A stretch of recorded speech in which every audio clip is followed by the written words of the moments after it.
ಮಾಜಿ ಸಚಿವ ಬಿ ಶ್ರೀರಾಮುಲು ಏನಿದ್ದಾರೆ ಅವರ ಮೇಲೆ ಪೋಕ್ಸೋ ಪ್ರಕರಣ ದಾಖಲಾಗ್ತಾ ಇದೆ. ಯಾಕೆ ಹಾಗಾದರೆ ಈ ದಿಢೀರಂತಹ ಕೇಸ್ ಇಂದಿನ ಕೇಸ್ ಅಥವಾ ಈಗಿನದ್ದ ಗೊತ್ತಿಲ್ಲ. ಆದರೆ ಈಗ ದಿಢೀರಾಗಿ ಪೋಕ್ಸೋ ಕೇಸ್ ದಾಖಲಾಗಿದೆ ಬಿ ಶ್ರೀರಾಮುಲು ಅವರ ಮೇಲೆ, ಮಾಜಿ ಸಚಿವರ ಮೇಲೆ. ಬೆಳಕಿಗೆ ಕಾರಣ ಏನು? ಅತ್ಯಾಚಾರ ಸಂತ್ರಸ್ತೆ ಹೆಸರು ಮತ್ತು ವಿಳಾಸವನ್ನು ಬಹಿರಂಗಪಡಿಸಿದ್ದಾರೆ. ಹಾಗಾದರೆ ಯಾರಿರಬಹುದು?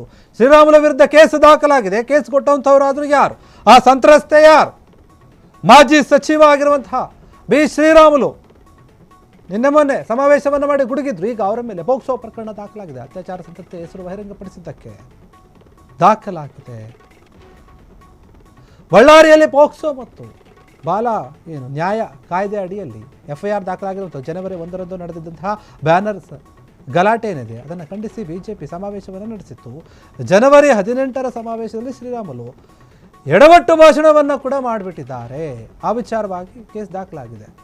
4-5 ವಿದ್ಯಾರ್ಥಿನಿಗಳಿಂದ ಶಾಲಾ ವಿದ್ಯಾರ್ಥಿನಿ ಮೇಲೆ ಅತ್ಯಾಚಾರ ಆರೋಪವನ್ನು ಮಾಡಿದ್ರು. ವಿದ್ಯಾರ್ಥಿನಿಯ ಹೆಸರು, ಶಾಲೆ, ತರಗತಿ, ಜಾತಿ ಎಲ್ಲವನ್ನು ಕೂಡ ಹೇಳಿಬಿಟ್ಟಿದ್ರು ಶ್ರೀರಾಮುಲು. ಕೆಲವೊಂದು ವಿಚಾರಗಳನ್ನು ಹೇಳಬಾರ್ದಲ್ಲ, ಆದರೂ ಹೇಳಿಬಿಟ್ಟಿದ್ರು.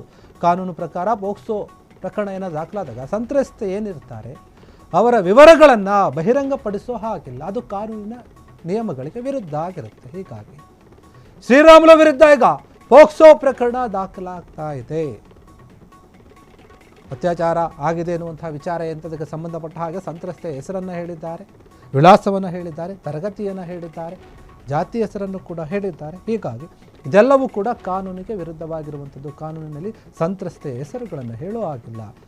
ಅವರ ಡೀಟೇಲ್ಸ್ಗಳನ್ನು ಏನು ಕೂಡ ಹೇಳಬಾರ್ದು, ಗುಪ್ತವಾಗಿಡಬೇಕಾಗುತ್ತೆ. ಯಾಕಂದರೆ ಸಮಾಜದಲ್ಲಿ ಅವರಿಗೆ ಅದರಿಂದ ತೊಂದರೆ, ಅವಮಾನ ಆಗುವಂತಹ ಸಾಧ್ಯತೆ ಇರುತ್ತೆ. ಹೀಗಾಗಿ ನ್ಯಾಯಾಲಯ ಹೇಳುತ್ತೆ ಅಥವಾ ಕಾನೂನು ಹೇಳುತ್ತೆ, ಪೋಕ್ಸೋ ಪ್ರಕರಣದ ಸಂತ್ರಸ್ತೆ ಏನಿರ್ತಾರೆ ಅವರ ವಿಚಾರಗಳನ್ನು, ವಿಷಯಗಳನ್ನು, ಡೀಟೇಲ್ಸ್ಗಳನ್ನು ಯಾವುದನ್ನು ಕೂಡ ಬಹಿರಂಗಪಡಿಸಬಾರ್ದು ಸಾರ್ವಜನಿಕವಾಗಿ. ಅದು ನಿಯಮ ಇದ್ದರೂ ಕೂಡ ಅದನ್ನು ಮೀರಿ ಭಾಷಣದಲ್ಲಿ ಹೇಳಿದರು. ಏನು ಸಮಾವೇಶವನ್ನು ನಡೆಸಿದ್ರಲ್ಲ, ಬಳ್ಳಾರಿಯಲ್ಲಿ ಬ್ಯಾನರ್ ಗಲಾಟೆ ಆಯಿತು. ಆ ಗಲಾಟೆಗೆ ಸಂಬಂಧಪಟ್ಟ ಹಾಗೆ 18ನೇ ತಾರೀಕು ದೊಡ್ಡ ಮಟ್ಟದಲ್ಲಿ ಮಾತನಾಡ್ತಾರೆ. ವೇದಿಕೆ ಕಾರ್ಯಕ್ರಮದ ಮೇಲೆ ಸಮಾವೇಶದಲ್ಲಿ ಶ್ರೀರಾಮುಲು ಅಲ್ಲಿ ಎಡವಟ್ಟು ಮಾಡ್ಕೊಂಡಿದ್ದಾರೆ. ಏನಂದರೆ ಅತ್ಯಾಚಾರ ಆಗಿದ್ದಂತಹ ಬಾಲಕಿಯ ಹೆಸರುಗಳನ್ನು, ವಿಳಾಸವನ್ನು, ಎಲ್ಲ ಡೀಟೇಲ್ಸನ್ನು ಹೇಳಿಬಿಟ್ಟಿದ್ದಾರೆ. ಅದು ಎಲ್ಲ ಜನರ ಮುಂದೆ ಅದರಿಂದ ತಪ್ಪಾಗಿದೆ. ಹೀಗಾಗಿ ಅವರ ವಿರುದ್ಧ ಪೋಕ್ಸೋ ಕೇಸ್ ದಾಖಲಾಗ್ತಾ ಇದೆ. ಶ್ರೀರಾಮುಲು ಮಾಡಿಕೊಂಡಂತಹ ಎಡವಟ್ಟಿದು ನೋಡಿ. ಸಂತ್ರಸ್ತೆ ವಿಳಾಸ ಎಲ್ಲವನ್ನು ಕೂಡ ಬಹಿರಂಗ ಮಾಡಿಬಿಟ್ಟಿದ್ದಾರೆ.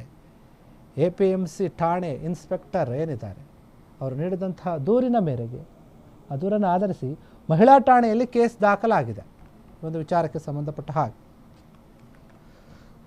ಶ್ರೀರಾಮುಲು ಅವರು ತಮ್ಮ ಶಕ್ತಿ ಪ್ರದರ್ಶನವನ್ನು ಮಾಡಬೇಕು ಅಂತಾನೋ ಅಥವಾ ಕಾಂಗ್ರೆಸ್ಗೆ ಅಲ್ಲಿ ಇರುವಂತಹ ಒಂದು ಶಾಸಕ ಏನಿದ್ದಾರೆ ನಾರಾ ಭರತಡ್ಡಿ ಅವರಿಗೆ ಬುದ್ಧಿ ಕಲಿಸಬೇಕು ಅಂತಾನೋ ದೊಡ್ಡ ಮಟ್ಟದಲ್ಲಿ ಸಮಾವೇಶವನ್ನು ಮಾಡಿದರು. BJPಯ ಗಣ್ಯ ನಾಯಕರೆಲ್ಲರೂ ಕೂಡ ಬಂದಿದ್ದರು, ವೇದಿಕೆ ಮೇಲೆ ಕುಳಿತುಕೊಂಡಿದ್ದರು. ಆ ಸಮಯದಲ್ಲಿ ಇವರು ಭಾಷಣವನ್ನು ಮಾಡ್ತಾ ಕಾಂಗ್ರೆಸ್ ನಾಯಕರು ಮಾಡಿದಂತಹ ಒಂದೊಂದೇ ತಪ್ಪುಗಳನ್ನು ಹೇಳ್ತಾ ಬರ್ತಾ ಇದ್ರು. ಮತ್ತು ಬಳ್ಳಾರಿಯಲ್ಲಿ ಏನು ಡ್ರಗ್ಸ್ ದಂಧೆ ಜಾಸ್ತಿ ಆಗ್ತಾ ಇದೆ, ಅಲ್ಲಿನ ಯುವಕರು ವ್ಯಸನಿಗಳಾಗ್ತಾ ಇದ್ದಾರೆ, ಅದಕ್ಕೆಲ್ಲ ಕಾರಣ ಭರತ್ ರೆಡ್ಡಿ ಅಂತ ಹೇಳಿ ಆರೋಪವನ್ನು ಮಾಡ್ತಾಯಿದ್ರು. ಆ ಸಮಯದಲ್ಲಿ ಇದೇ ಡ್ರಗ್ಸ್ ಕಾರಣದಿಂದಾಗಿ ಅದನ್ನು ತೆಗೆದುಕೊಂಡು ಆ ನಶೆಯಲ್ಲಿ ಒಬ್ಬ ವಿದ್ಯಾರ್ಥಿನಿಯ ಮೇಲೆ ಅತ್ಯಾಚಾರವನ್ನು ಮಾಡಿದ್ದಾರೆ 4-5 ವಿದ್ಯಾರ್ಥಿಗಳು ಅಂತ ಹೇಳಿ ಮಾತನಾಡ್ತಾ ಆ ಬಾಲಕಿ ಏನಿರ್ತಾರೆ ಸಂತ್ರಸ್ತೆ ಅವರ ಹೆಸರನ್ನು ಬಹಿರಂಗಪಡಿಸ್ತಾರೆ. ಅದೇ ಈಗ ಅವರಿಗೆ ಮುಳುವಾಗ್ತಾ ಇದೆ. ರೋಷಾವೇಶದಲ್ಲಿ ಮಾತನಾಡುವಂಥ ಭರಾಟೆಯಲ್ಲಿ ಈ ರೀತಿಯಾದಂತಹ ಎಡವಟ್ಟನ್ನು ಮಾಡಿಕೊಂಡಿದ್ದಾರೆ ಶ್ರೀರಾಮುಲು ಅವರು.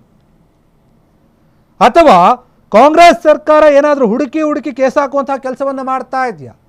ಕಾಂಗ್ರೆಸ್ ವಿರುದ್ಧ ದೊಡ್ಡ ಮಟ್ಟದಲ್ಲಿ ಗುಡುಕ್ತಿರುವಂತಹ ನಾಯಕರ ವಿರುದ್ಧ ಈ ರೀತಿಯಾಗಿ ಕೇಸ್ಗಳನ್ನು ಹಾಕಿಸಿ ಅವರ ಬಾಯಿ ಮುಚ್ಚಿಸುವಂತಹ ಕೆಲಸವನ್ನು ಏನಾದರೂ ಸರ್ಕಾರ ಮಾಡ್ತಾ ಇದೆಯಾ ಅನ್ನುವಂಥ ಪ್ರಶ್ನೆ ಕೂಡ ಬರ್ತಾ ಇದೆ. BJP ನಾಯಕರು ಇದೇ ರೀತಿಯಾಗಿಯೇ ಆರೋಪ ಮಾಡೋದು. ಅವರು ಕೂಡ ಹೇಳ್ತಾರೆ, ಈ ಕೇಸ್ ಹಾಕಿದ್ರೆ ಅಂದರೆ ಇವರು ನಮಗೆ ಇಲ್ಲದ ಸಲ್ಲದ ವಿಚಾರಗಳನ್ನು ಹುಡುಕಿ ಹಾಕ್ತಾ ಇದ್ದಾರೆ.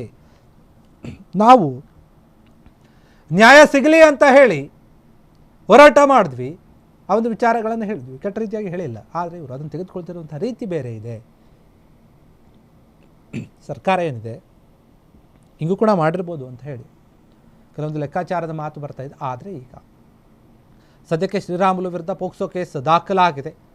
ಇನ್ಸ್ಪೆಕ್ಟರು APMC ಇನ್ಸ್ಪೆಕ್ಟರ್ ಅವರು ದೂರು ಕೊಟ್ಟಿರ್ತಾರೆ. ಮಹಿಳಾ ಪೊಲೀಸ್ ಠಾಣೆಯಲ್ಲಿ ದೂರು ದಾಖಲೆ, ಬಳ್ಳಾರಿ ನಗರ ಮಹಿಳಾ ಪೊಲೀಸ್ ಠಾಣೆ ಅಂತೆ ಆ ಮಹಿಳಾ ಪೊಲೀಸ್ ಠಾಣೆಯಲ್ಲಿ ಪ್ರಕರಣ ದಾಖಲಾಗಿದೆ, FIR ಕೂಡ ಹಾಕಿದ್ದಾರಂತೆ. ಇದ್ರ ಬಗ್ಗೆ ತನಿಖೆ ಆಗುತ್ತೆ. ಕಾನೂನಿನ ವಿರುದ್ಧವಾಗಿ ಹೇಳಿಕೆಯನ್ನು ಕೊಟ್ಟಿದ್ದಾರೆ. ಆ ಸಂತ್ರಸ್ತೆಗೆ ಇವರು ಬೆಲೆ ಕೊಡಬೇಕಾಗಿತ್ತು, ಕೊಟ್ಟಿಲ್ಲ. ಅದಕ್ಕೋಸ್ಕರ ಈ ರೀತಿಯಾಗಿ ಪ್ರಕರಣವನ್ನು ದಾಖಲಿಸಲಾಗಿದೆ ಎನ್ನುವಂತಹ ಮಾಹಿತಿ ಕೇಳಿ ಬರ್ತಾ ಇದೆ. ಕ್ಷಣ ಕ್ಷಣದ ಸುದ್ದಿಗಳಿಗಾಗಿ ಫ್ರೀಡಂ ಟಿವಿ ಸಬ್ಸ್ಕ್ರೈಬ್ ಮಾಡಿ, ಲೈಕ್ ಮಾಡಿ ಹಾಗೂ ಫಾಲೋ ಮಾಡಿ. ಹೊಸ ಸುದ್ದಿಗಳ ನೋಟಿಫಿಕೇಶನ್ಗಾಗಿ ಬೆಲ್ ಐಕಾನ್ ಮೇಲೆ ಕ್ಲಿಕ್ ಮಾಡಿ.